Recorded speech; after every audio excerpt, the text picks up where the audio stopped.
Hi, it's me again with CorelDraw Tips and Tricks. Somebody sent me this. They did say that they don't really need the colors. They actually want to go black up into gray. Pretty good idea. Let's move this thing out of the way. And let's just draw an ellipse. This was a pretty fun project. Hit P, put it in the center page, which really doesn't matter in this case. I just get in a habit of doing it.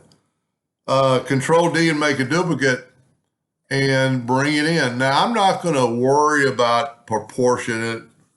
I'm just going to show him how to do it. So then what we're going to do, we've got 5 items, and we're going to place an item, which is a rectangle, and we're going to make it 1.25 inches big. And we're going to set our nudge factor on 1.5. Then we're going to Control D and make a duplicate and move them down. So there's our 5 boxes. Now, there's actually I was really looking at this, there's actually a space between them, which is the identical space.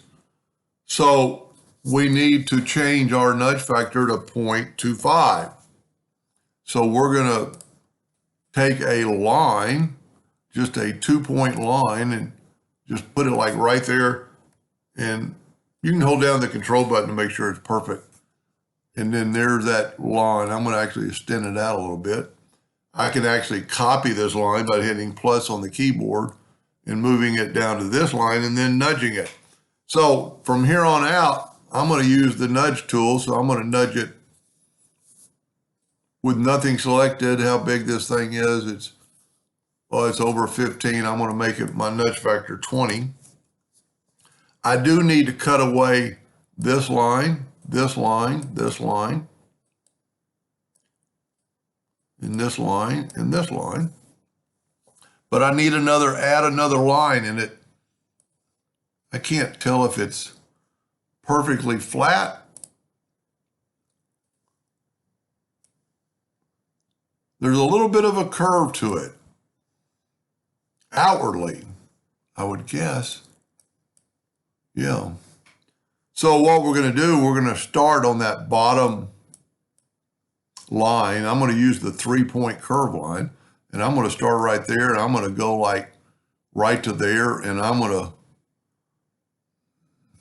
kind of go in the middle and go, I don't know if I want to go that way, and he can pick. You know, I think he'd want to kind of stay within the realm of this curve. So what we've done, now take the Smart Fill tool, and since he wants black and grays, we're just going to make them all black. And look at this. Now he wants them, if he wants them black, or I think he said he wants them from black to grays, just go up the chart. You know, especially for, so I'd go every other 2. And I don't know if he wants to go at the last one be the darkest. And I'm running out of colors. But we can always, we could change that. This might be a good example for that. We've got 5 items. You know what we're going to do? We're going to take these and left click, right click. Let's try this. We need 5 colors. I'm going to make a duplicate, and I want that light gray and that one. And on this one, I want black. I apologize for not having I'm going to take away the outline. There's the 2, and I'm going to go to Effects and Contour, and this way they'll be perfectly even, not contour. Go to Effects and Blend.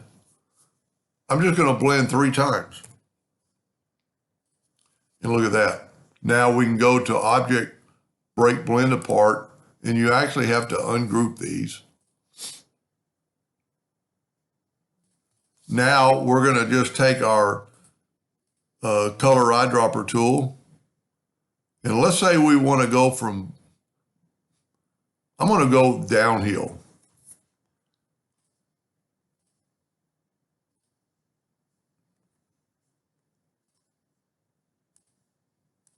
you could go uphill. And you could do this with actually the Smart Fill tool and just take colors. Now on this case, I would definitely take away the outline so it kind of blends together. That's a pretty, I don't know what's going to go in the logo, but I like it. Anyway, and then, you know, he can play around with the shape. You know, if you wanted, I would try to mimic this here. And if you want to bail it out more, you can do that. That's cool. I hope that helped him a little bit. Thank you for watching.